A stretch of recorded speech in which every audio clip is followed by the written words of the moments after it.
anything that you can stitch on, you can do some Sashiko on. I would recommend that if you want to try Sashiko, pick up some tools and then pop over to the website, which is 5monkeyquilts.com, and pick up some peppered cotton and some Valdani thread. Okay. And you know, some thread magic for good measure is always good for any time you're doing handwork. So is everybody here? If you're not here, raise your hand.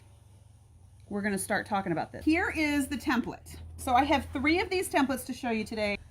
Sashiko designs are similar to quilting designs, similar to the difference between Sashiko and single line quilting is that with single line quilting, you make a single line. Sashiko tends to cross over itself, but there's some tips to making it look like traditional Sashiko. The pencil that I like to use is by Roxanne.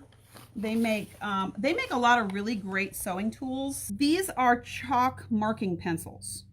The reason that that's important is the chalk is softer than most other marking pencils, and it's water removable. Traditionally, Sashiko was used to stitch rags together because in Shinto culture, you honor everything that you use, and you are not wasteful in your consumption of the earth's gifts.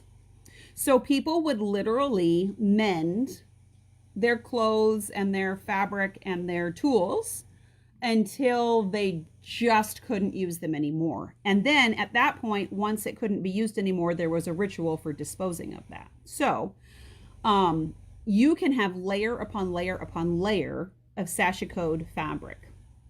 Typically cotton, typically indigo dyed. But now with the more modern fabric dyeing procedures, that's not as, you know, as ritualistic. So I like to sharpen my pencil to a pretty fine point. And then you're just going, I mean, this is really simple. Your pencil is going to fit right in the little lines. And go over it a couple times so that you can really see it when you get to where you're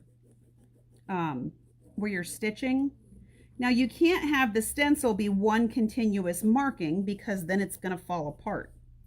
So that's why you have these little dash lines in the template so that it stays together. You can also use what's called a pounce pad, which quilters use a lot because you can put the template down and then it's like a makeup no, it's like loose chalk in a pad, and then you pat it on the template, on the stencil, and it leaves the lines there. I don't typically use that for Sashiko because usually your designs are so small that it seems, you know, it's a little messy, and it kind of takes more time than just drawing this all out with a pencil. This doesn't take very long. You don't have to be wonderfully accurate. And you just mark out the whole design. You just need a guideline.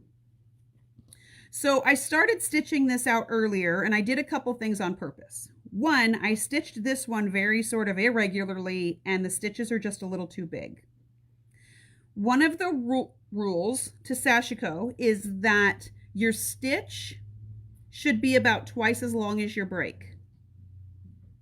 That takes a little bit of practice to get used to. But that's why a Sashiko needle is really handy, because what makes a Sashiko needle is that it's a little like a Milner. It's a long needle that is the same thickness all the way through until you get to the point. When you're stitching, you want to actually kind of zhuzh all the fabric up in one hand, whatever your non-dominant hand is. And you want to make very consistent stitches. So you're just going to kind of run your needle parallel underneath. A thimble is handy if you're not super elegant with a needle.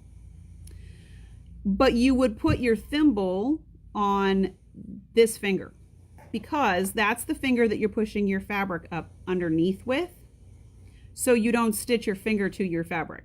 So see how I'm running this needle along, and the space where you can see needle is pretty consistent. It doesn't have to be perfect, but pretty consistent. And I usually take 4 or 5 stitches before I pull my needle through. But when you slide the thread through, you get this really consistent stitch that lays really flat. One of the other things with Sashiko that is somewhat of a rule is you don't cross your stitches.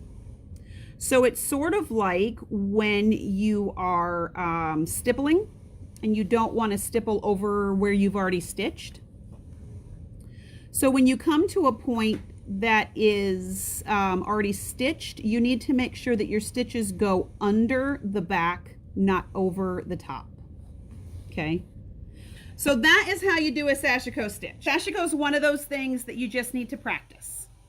And it doesn't take that long to get good. It just sort of takes a rhythm. So once you get to where you're making a consistent stitch, that's the hardest part.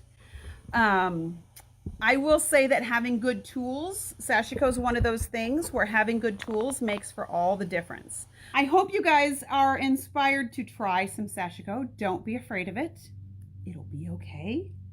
And again, if you mess it up, it's not brain surgery. Nobody's gonna die. It'll be okay. It's just stitching, and art is supposed to be fun.